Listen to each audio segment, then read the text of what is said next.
Hey guys, I'm Christine from the New School Podcast with Christine Hong. And this week's episode, we talk about astrology. So I don't know about you guys, but I personally knew very little about astrology before this episode. I knew that I was a Leo. That was about it. So I had no idea how someone makes a living as a professional astrologer until I sat down with Janelle Belgrave. She is a professional astrologer, and her advice has been featured on Women's Health, New York Magazine, Bustle, Essence, and Refinery 29 has dubbed her as one of their favorite astrologers. So in this video, we're going to show you what a normal chart reading session is like with Janelle. If you have never seen an astrology chart before, fair warning, there's a lot going on. This is what your chart looks like. This is what the sky looks like on the day of your Okay. birth. So, like we were discussing before, you are a Leo sun and an Aquarius moon, Aquarius rising. And Okay. typically, the axis of Leo and Aquarius can talk about, you know, shining as an individual and also being a part of the group as well. And it seems like in this lifetime, that's part of your path. It's like, well, how do I bring light to a situation? A lot of times with Leo suns, there is an element of leadership involved, but also it's leadership in that when I shine, when I bring my light to a situation, I'm also encouraging other people to do the same. Right. And ideally, that's what you're doing, as opposed to using your light to kind of blind everybody else in the room, which can be a very negative Leo trait. It's like, look at me and only me, versus like, look at me and also in looking at me, feel that same light that you have within yourself. So that's where that warm, generous, childlike quality of Leo comes in. It's also very creative energy. Think about the height of summer, which is when Leo is for us in the Northern Hemisphere, and how fertile and bright and energetic the world is at that time. And that's where you were kind of born into, right? So I knew I was a Leo, but did you know there's so much more to that? There's a sun sign, a moon sign, and a rising sign, and they're all different. Now, at the same time, you were born just a couple of hours after the full moon, and the moon is in Aquarius. And so the opposite of Leo is the sign of Aquarius. And Aquarius tends to be a sign that's a little bit more interested in being part of the group or not wanting to stand out too much. It could also feel a little bit alienated and isolated at times if it doesn't know where it fits or where it belongs. It can feel a little bit detached as well. And so I like to describe sometimes Aquarius, there's a theme around being an alien on Earth, where it's like, how do I connect with humanity? What's the point sometimes? Why do we do the things that we do? And so emotionally, this can be a very, mental way of processing the world and Yeah. also wondering if you fit in at the same time. Where's my place?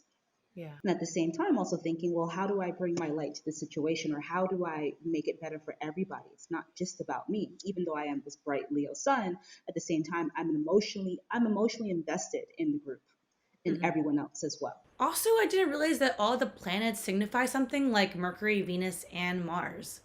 We're having Venus is retrograde right here, right now. She went Hmm. retrograde, I think, yesterday.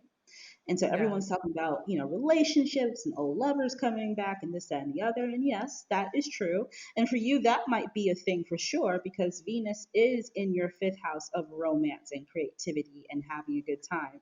So I think you are feeling that. But I also think that Venus is bringing a lot of creative impulse for you. And the reason why I say that you are creative is because your south node is here in this house. So it's talking about that you have lifetimes or previous experiences where you were a creative individual, right? And you are bringing that experience to you. In fact, this is familiar. This is chocolate cake. You know what to do here. You know Yeah. how to be creative. However, because it's in Gemini, part of it was very distracted and scattered.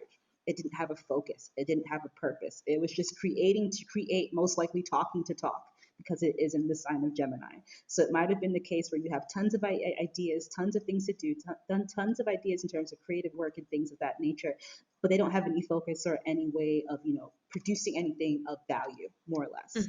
So this lifetime, the universe said, okay, you have all of these great ideas and things that you want to talk about. Make sure they're getting out and impacting the group.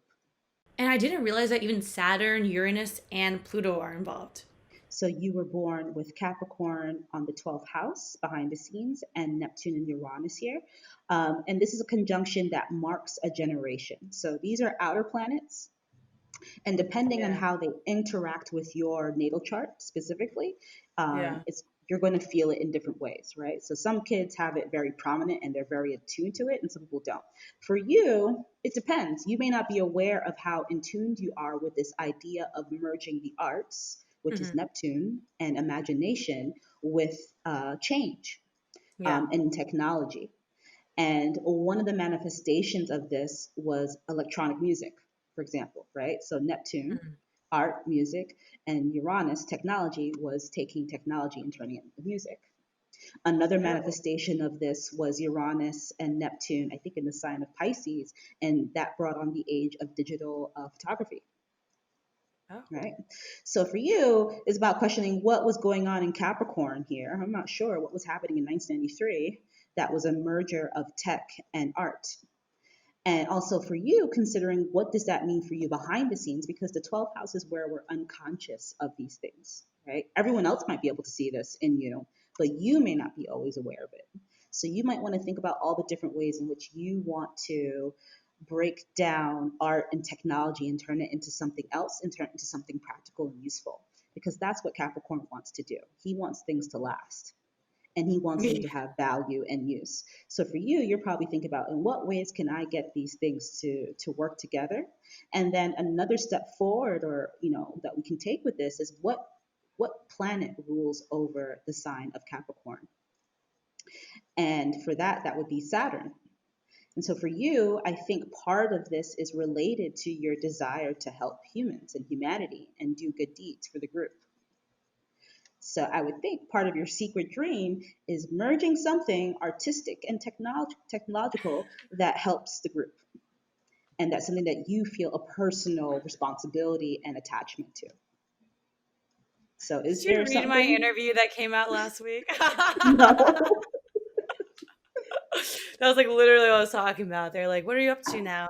Like, what's your dream?" I was like, "I'm living my dream. I've Uh-huh. always wanted to merge entertainment and tech. And I was trying to figure out how to do it. First, I was doing Mm-hmm. all tech. Then, I was an actor. I was doing all like art.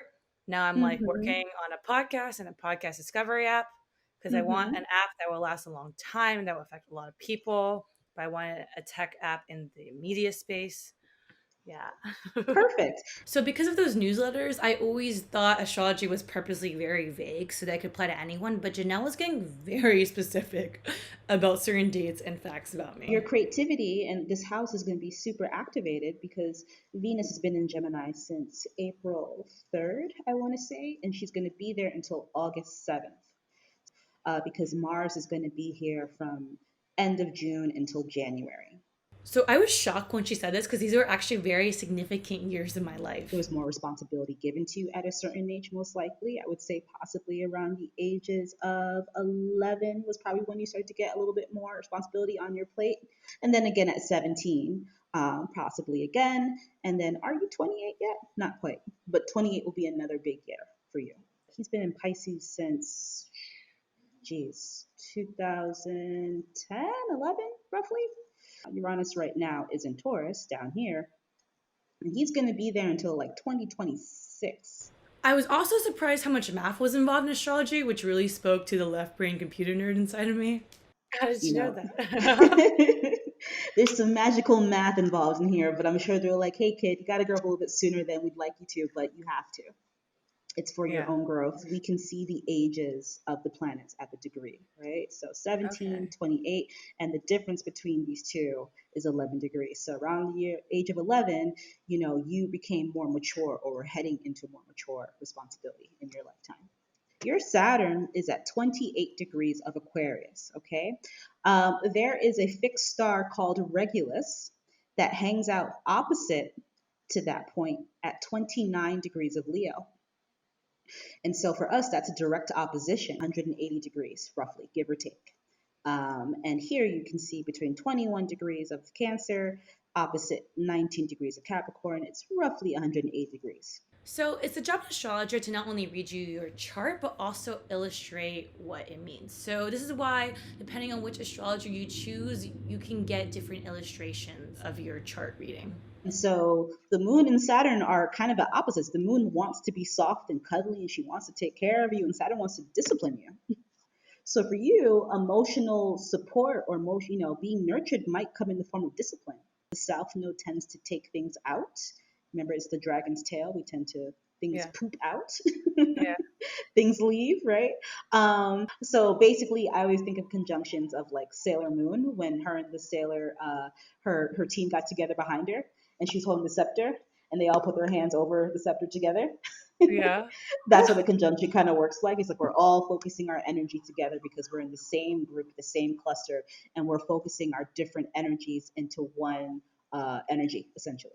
At the end of our conversation, I was really happy to hear Janelle say that nothing she was saying was an absolute fact or order from the universe, but that's simply outlining a path of what could be.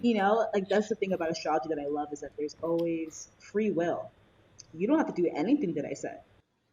You can do Yeah, whatever there's you want. suggestions. Yeah. It's just a suggestions. I'm just looking at what I see in these patterns and talking to you about it. But you have absolutely, all the free will in the world to do what you please. And I think that's important for people to know about astrology. Like this is not a dictate. The stars aren't dictating to you have to be this. It's like here's your toolbox. Here's what you could do. And if this is what you're feeling like you want to do it. If this seems like something you would like to learn more about, you can check out the full interview with Janelle Belgrave wherever you get your podcasts on the New School with Christine Hong. Link below. Also, make sure to subscribe to our YouTube channel to stay up to date on new videos. And if you'd like to learn more about Janelle Belgrave, follow her on Twitter at jsoabove. Or if you'd like to book an appointment with her and get your own chart reading, you can just visit soabove.com to make an appointment. If you're not ready to take the leap yet, I suggest you check out cafeastrology.com and you can get your own chart reading for free. Link also below in the description. All right, guys, have an amazing day. Try something new today.